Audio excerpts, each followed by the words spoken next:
been, Joel? Amy, I love you. I'm gonna come find you. The day of the monster uprising was the day I lost everyone. Only a small fraction of humanity survived and moved underground. I've been scanning for Amy the entire time. And now I finally found her. Joel! Hey. Joel! Amy, is that you? Oh my God! Hey! How far away is Amy's colony? 85 miles. It's an impossible journey. Everything will try to kill you.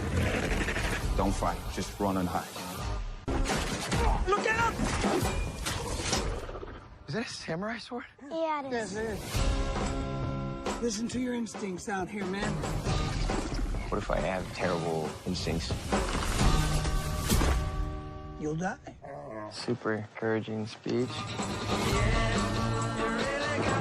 You made it all this way for a girl, huh? You ever hear the term fool's errand? Joel! Amy! I miss you so much. We have lost this war. We could still take our world back. You're more of a survivor than I thought.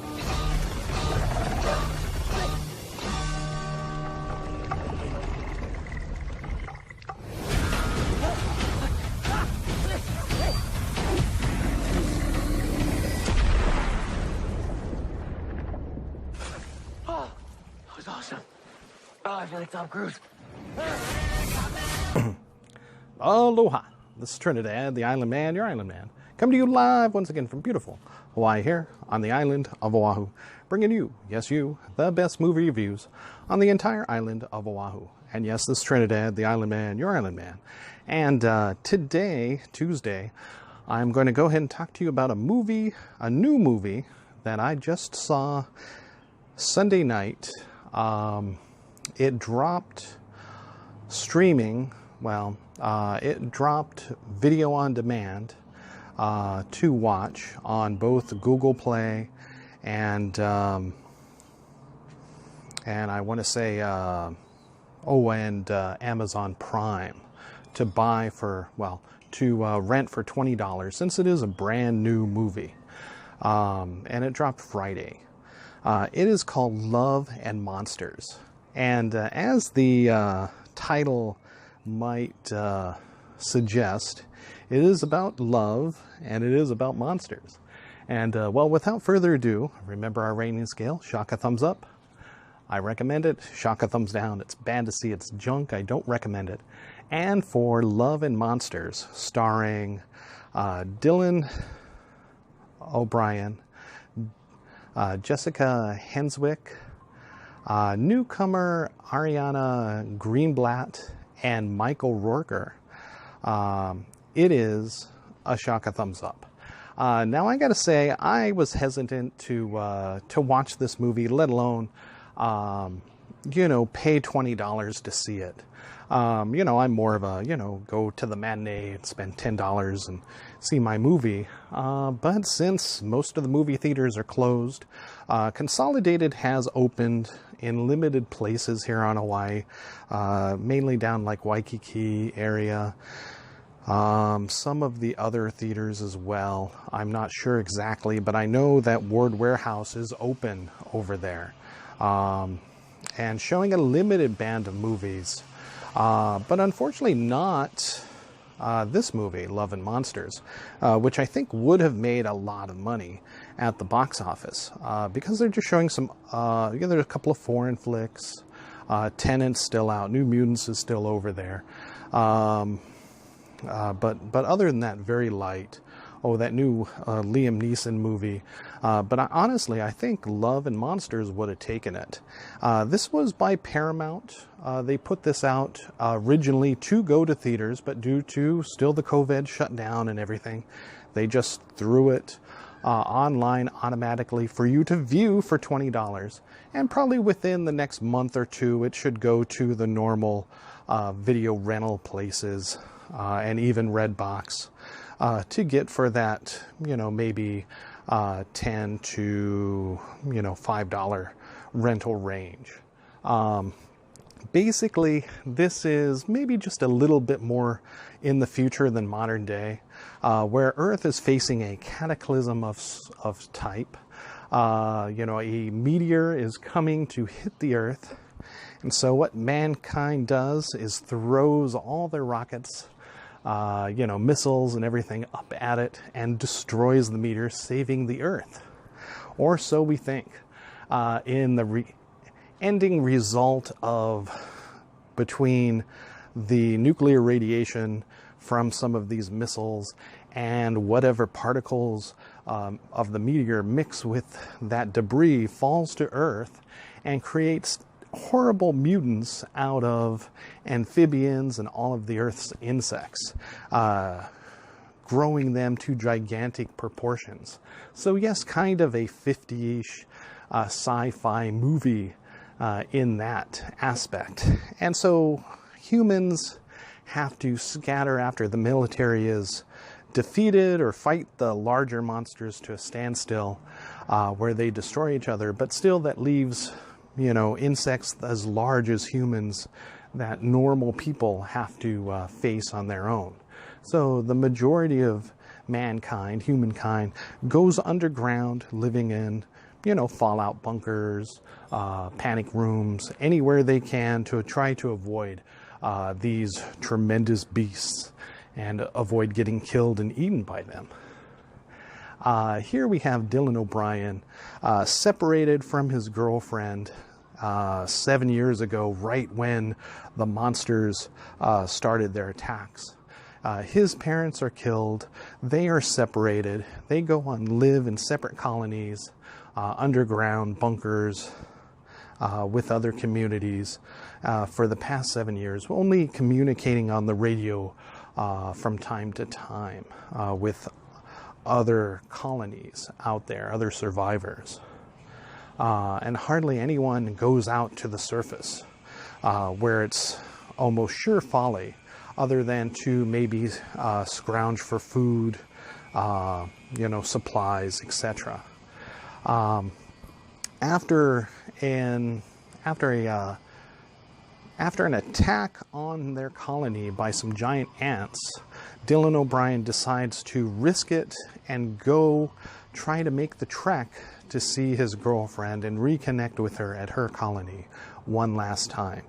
But he's 85 miles away from her, and thus has to travel on the surface facing certain death, numerous monsters, etc., creatures, giant insects, giant amphibians, as you've seen in the trailer, and try to survive.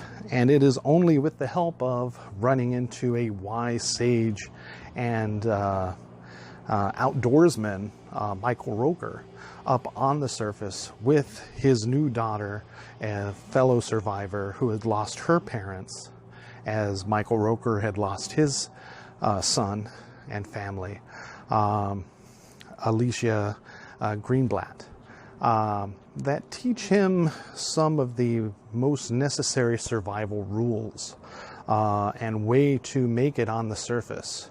And even suggests that, hey, we're going up to the mountains because, we think that that's going to be a safer place. The colder climate will keep the insects away and some of these cold-blooded amphibians, giant creatures away. So we're going to try to head up there. We hear it's safer up there because the altitude and the climate, the cold. And so they head out there. Dylan's still going for his girlfriend. Meets her, reaches there, and that's all I will say as more,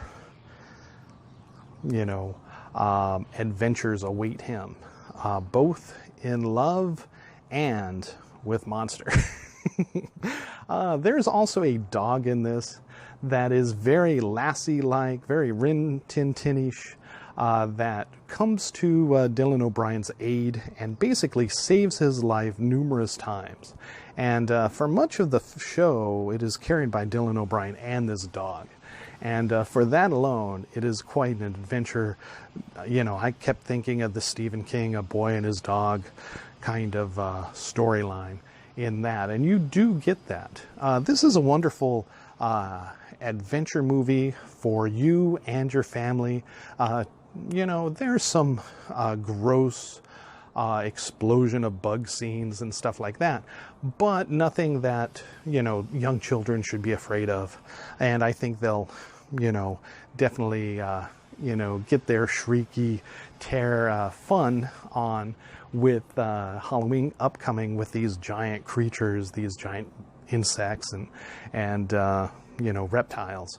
As you know, here in Hawaii, we have some big cockroaches, and, you know, if you can face those, you can face this movie. So don't worry about getting too scared for this movie. This is a great movie, again, dealing with love, relationships, you know, what you think of in your relationships, how people change after not seeing them for so long, and, you know, kind of having to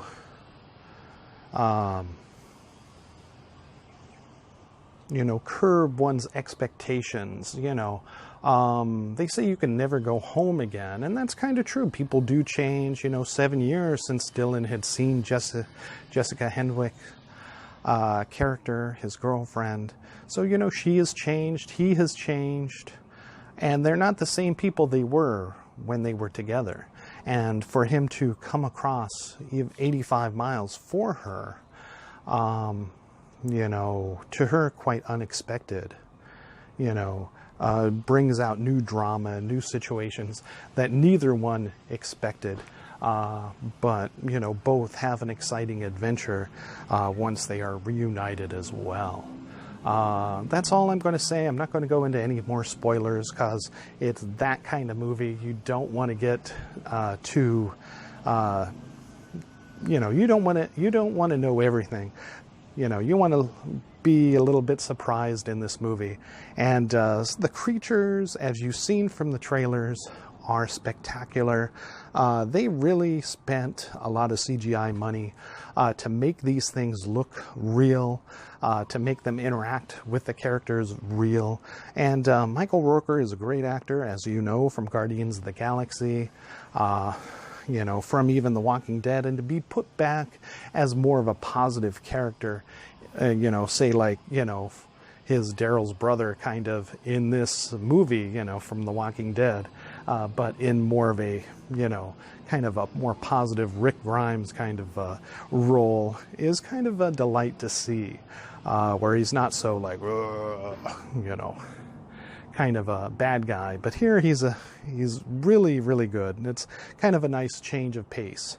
I can definitely see a possible sequel for this movie, a spin-off with Michael Rourke's character and Alicia Greenblatt's character for sure, you know, or even more Jessica Henwick and Dylan O'Brien in the end. If those who are not familiar with Dylan O'Brien's work, he's that guy from what was it, the Scorched Earth games or whatever, not the Hunger Games ones, but the I forget what that was. Like was it the Divergent? No, it wasn't Divergent. There were like three of those, but there was Hunger Games, Divergent, and then Maze Runner. He's the Maze Runner guy from those three movies. He had a terrible accident on set that really maimed him bad during the second movie, and that slowed the production down for the third. So it's honestly quite a miracle to see him continue to act. He was in American Assassin. I gave that a shock of thumbs up. He really does well, and this is a lighter role for him than those more serious Hunger Game-like movies, you know, the Scorched Earth, Maze Runner ones, or especially, you know, the more serious American Assassin, which he was really good in. Only some bad CGI at the end of American Assassin was the downfall of that movie, I felt. But you can't go wrong with Love and Monsters. Again, a shock of thumbs up for it all the way. The perfect family movie if you're going to have company over. Maybe a Sunday dinner, get together on the weekends. You guys want to watch something with your family all together at home after dinner or something, with the kids, with their friends, as kind of a October spooky movie, Halloween upcoming kind of party. This is the movie that you want to show your kids and watch. All right, thank you so much. This is Trinidad the Island Man, your Island Man, giving Love and Monsters a shock, a thumbs up all the way. Go ahead and check it out when you can, how you can. $20, especially for a large group of people together in the household. That's easily offset by what you would pay in the theater. All right, thank you so much, and aloha.